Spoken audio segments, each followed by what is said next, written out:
Good day, everyone. Ali Safi here, Safi Financial Network, November 22nd, 2025. Let's start with weekly analysis because there are lots of charts that are getting into interesting pattern, and we need to discuss about that. So here is the S&P 500 weekly chart, and as you see here, market is in a long-term bull market since 2009, and we are getting close to the top of the market for this bull cycle, and we should expect market is getting back to secular bear market down the road. Not this week, not next month, but it will come soon. So for this week, you see that market just had a nice bearish candle to the downside, and on Friday and Thursday we saw that market just jump back up, especially on Friday session after ugly Thursday. We saw that market just bounce back up off this 60. I would say the level was a 6,500 area just on top of that, and we saw the bounce back up. So we should expect market have a bounce potentially for this week, especially when Wednesday it's gonna be a U.S. Thanksgiving and stock market will be closed on Wednesday. So we should have like a short week, like a 2 days, a beginning of the week, and then 2 days of the last. And usually the last 2 days, which is gonna be Thursday and Friday, because it's gonna be between holidays, lots of people take advantage of that. So the volume is gonna be very light, and I would expect market is just going kind of like a sideways, potentially a bounce to the upside, and we will take care of that in a daily chart. But I would say in a weekly chart, we should see market is having a bounce, but not kind of like a dramatic bounce to the upside or spiky bounce to the upside. It's going to be just a dead cat bounce because weekly low is not there yet. So we should expect this stochastic momentum is getting back to a weekly oversold area. Then we should expect a weekly low is complete. Right now, we are in the middle of this correction, and we should expect the market still have 2 to 3 weeks downside for complete the weekly low. So just bear with me for a daily chart. So here's the daily chart. As you see here, we expect market just test this October low, which October low tested. And on Friday, market just bounced back up nicely. But there is a very interesting level that I pointed in my chart, and that's going to be 67.50. So as long as we don't get daily close above 67.50, we should see this bearish momentum still is intact for the next few weeks. And we should see potentially market is going to have like a sideways to up for this week with a very light volume, potentially getting to this area, which is going to be 6,700-ish, higher and lower, somewhere close above, and then getting back to the downside again. So that would just give us another potential short setup to the downside to 63.37. That would be the ideal scenario. I'm not expecting market is going all the way down, but if that happened, that wouldn't surprise me by, let's say, early December. So if we get that scenario, I would say the weekly low is going to be completed and we can get back to the long position.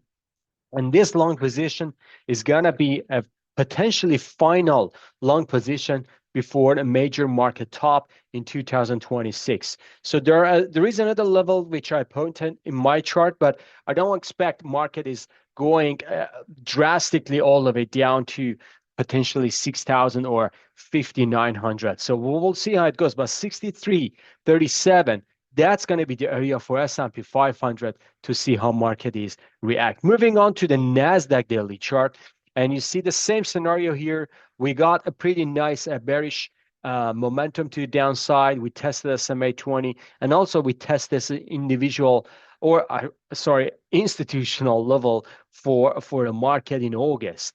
And market just the ramp up to the upside. So we test that area and bounce back up. We should see another potential bounce this week, but next 2 weeks, next 2 following weeks, we should expect market is going more downside to 23,000 area. That would be fulfill the weekly low for Nasdaq as well, and we can see market is getting back to the upside after that. Here is the daily chart, and daily chart is the same thing here. So as long as we are below this at 24,000, let's say 25,000 for a kind of like a better understanding of the market. As long as we are below this 25,000, we should see this bearish momentum is continuing to the downside. And next week, I mean, like this coming week, we should see some kind of like a sideways to up for a bounce, and then getting back to the downside for potential another short position all the way to this at 23,000 area. So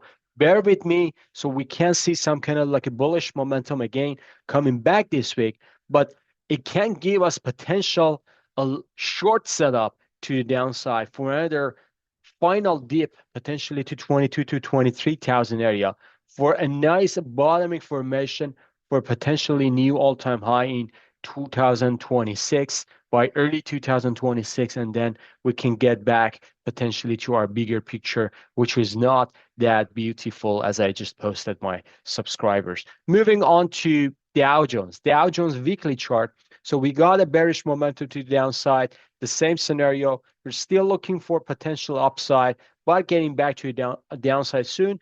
As we saw here, this is a nice divergence. In this divergence, we see that this divergence is completed by RSI and MACD, and also stochastic momentum gives us a pretty nice divergence between these two high, and we see that this correction is a result of that divergence. It's a baby of that divergence, and it's coming to the downside to have like a healthy correction for Dow, potentially to 44,000 area. So higher or lower, we should just expect 44,000 area could be the bottom, the weekly low for Dow. And as we see here in daily chart, we got into this above October high and October low, excuse me. And if you remember, I was talking about Dow can outperform the rest of the market, which happened, just so far happened the case. All the other indexes, you saw that it just tested October low, but Dow gives us a higher low compared to the other indexes. And that tells us that money is flowing into heavy value names, big names, which is sector rotation. And it is very healthy. It doesn't tell us a market is going to have a crash or something, the bear market yet. So this is another signal that this is going to be a healthy correction. And we should see this bounce is continuing potentially to 47,000 area.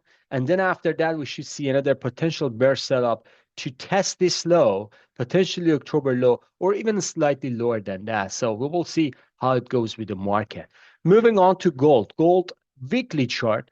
And you see that weekly chart is pointing out like a first advanced move to the downside. And we are in a corrective rally, and potentially the third wave is coming soon to this area, which is going to be 3,700 area. And then we're going to see another potential bounce, potentially to this low, and then getting back to downside to this area, which is going to be 34 to 3,500. And that could be my ideal scenario for January, February. So still timing is going to be very, very difficult because sometimes market just the very spiky move to downside or upside. It can fulfill the price, but not timing. So we should just give market benefit of doubt for the next multi-weeks decline. Could be a corrective move for gold, as this is going to be a nice bullish momentum, and we can see gold is getting back to the upside. So stay tuned for this buying opportunity. Not yet, but this buying opportunity is coming potentially down the road, and we should just expect this buy is coming when the correction or weekly low completed. The same as for silver here. Silver is the same. So we are forming a nice double top here. We see that silver is forming a pretty nice shadow here last Friday, but this could be kind of like potential sideways to the downside, and we're going to test this low, which is October low, and I believe that we're going to break through to a nice level, which is going to be 41 to 44 level. That's going to be very interesting level to buy, to accumulate more, because I believe that for the next 2 years, silver is going to skyrocketing a lot more than this level, and potentially to $78, $80 minimum. So that could get doubled in next 2 years, which stock market cannot have that performance. So stay tuned for that one. Moving on to crude for this video. So crude, a daily chart, you see that We are still forming a pretty nice sideways down, but I would say crude is in a corrective phase. So let's be clear. As long as we are above this 55, or I should say ideally above this pivot, which is going to be 56 area, we should give crude benefit of that for a rally. But let's wait for crude close above this 61, because as soon as we get above this 61, or I should say as soon as we get above this 62 level, that would be a very strong buy signal for crude to tackle this 65 and then even higher 72 and then higher to 80 to $82. So there are lots of geopolitical news coming to the market that there is going to be a ceasefire between Russia and Ukraine based on U.S. or President Trump kind of like a work on that peace agreement. Still not finalized yet. So market is just forming. Potentially the sanctions of the crude market for the Russia is gonna just fading away, and potentially everything is getting back to energy market is gonna be very normal. But I don't think so. That's gonna happen very soon because we are in a war cycle, unfortunately, for the next 3 years. So still lots of geopolitical tensions are here for the energy market, and crude is gonna be fragile and impacted by that one. So we will see how it goes. All right, folks, I believe I covered everything in this video. Next video, I'm going to cover Bitcoin and individual names. Make sure watch that one because that's going to be very interesting video. Have a great evening. See you on the chart. Bye-bye.